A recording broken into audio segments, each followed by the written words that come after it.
This is Gerardo Del Real with Resource Stock Digest. Joining me today is the CEO of Rockridge Resources, Mr. John Wiesblatt. John, it's great to have you back on. How are you, sir?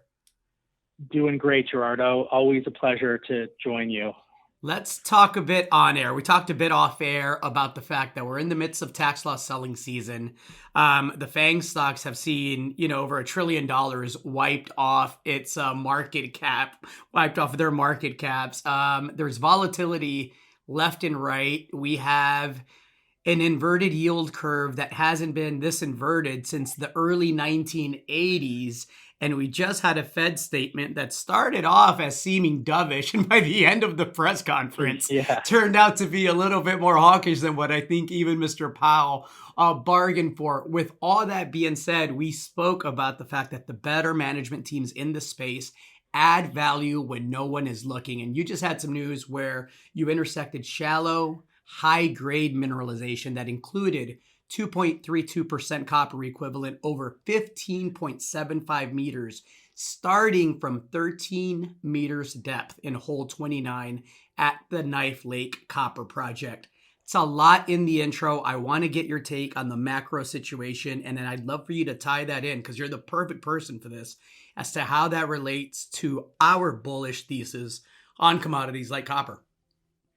Yeah, so a lot to unpack there, Gerardo. Let's start with the macro, and what an interesting time. I don't believe that there's anybody managing capital professionally, or many operators operating inside public commodity companies that remember the early 1980s, which was the last time you saw extreme inflationary pressures and a rapidly rising interest rate cycle like we're seeing right now. So the operating environment and the game has certainly changed for most. And so let's take a look at what exactly is driving the macro. So rapid inflation. Your consumers are seeing it at the grocery store, the gas pump, and generally just about everywhere, and soon to be mortgage payments due to rising interest rates. And that is having a profound effect on other macro asset classes like the US dollar, which has been parabolic for the better part of 2022. And consequently, as it always does, has had a negative impact on most of the commodities and the commodity complex at large, including the price of copper. So where do I see the upside for the commodity cycle?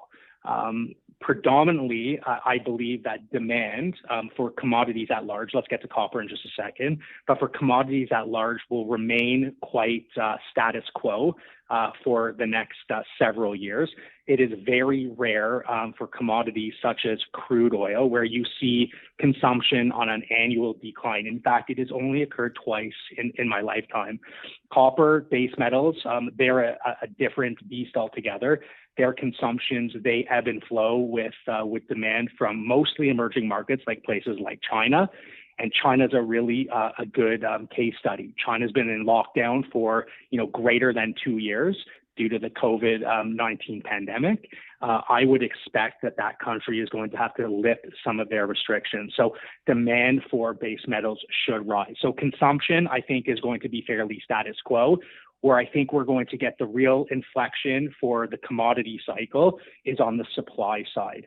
There has been an extreme and I underscore the word extreme underinvestment in the commodity complex for almost a decade since the last cycle. When you have underinvestment, limited capex dollars, it becomes very difficult to bring the next marginal pound of copper, barrel of oil, ounce of gold out of the ground. And if you have tight supply, coupled with socio-political issues in parts of the world like Latin America, Russia, where these base metal and commodities commonly occur, it is a recipe for significant and extreme price reaction.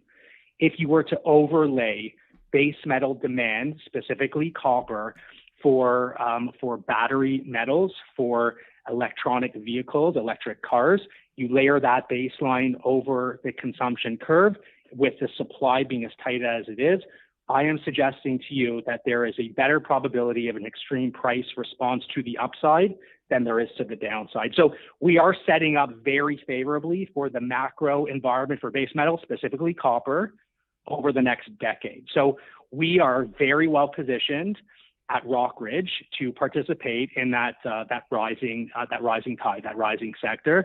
And given that we are focused on the Knife Lake project, which is in Canada, a socioeconomic, politically safe jurisdiction, we have a resource of greater than 200 million pounds of copper at decent grades, shallow. It's setting up really nicely for Rockridge investors over the next several years. So I'm super excited about that. So that's my macro top down, and then that's where we kind of stand on Rockridge from a macro perspective. Great take. Let's talk about Rockridge. Let's talk about those 200 million pounds, right? Copper's right around that 350 level consistently here over the last couple of weeks. That seems to be like a near-term floor. Both you and I have very, very robust copper price targets envisioned for the future. 200 million pounds. What's the market cap of Rockridge right now? It's sub 10 million at this point in time. So if you look at your enterprise value to resource in the ground, it is really how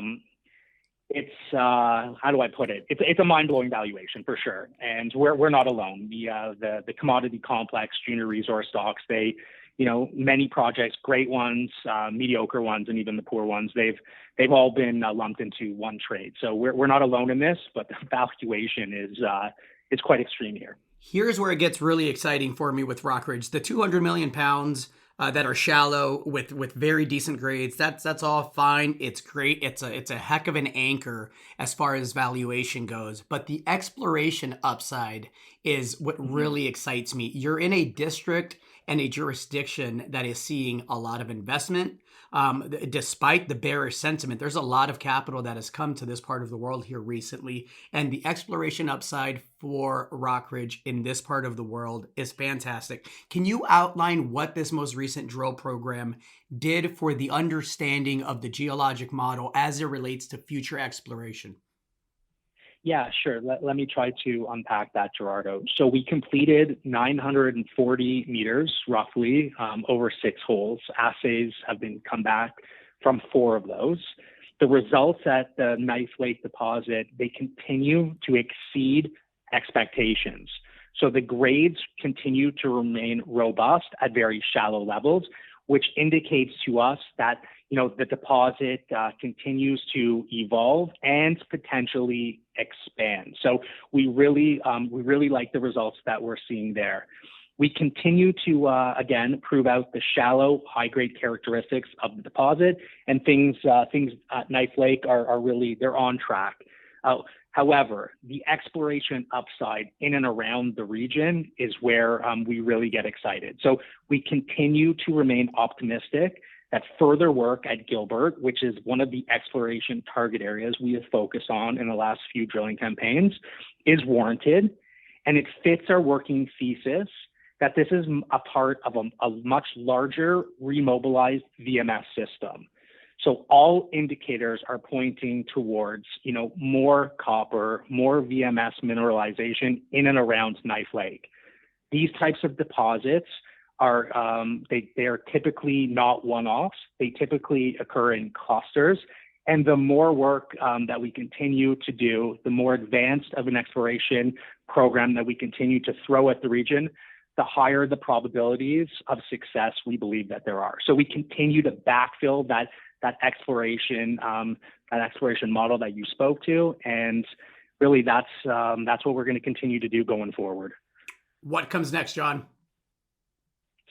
So we're gonna look to advance exploration in the spring and summer of next year. We continue to work the geological model at Knife Lake. Super excited about that. And as you suggested, we're always looking for ways to create shareholder value in the market, especially when valuations are this depressed. So my pipeline of opportunities remains quite full. We're always evaluating new and interesting things to do for our shareholders. So please stay tuned, and I hope your audience continues to remain excited about the story.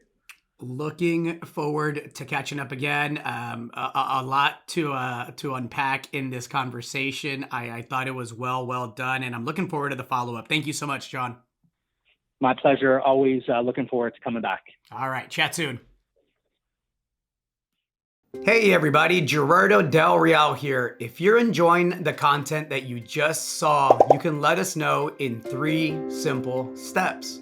Hit the like button, hit the subscribe button, and please share across your network and on social media. Take care, everybody.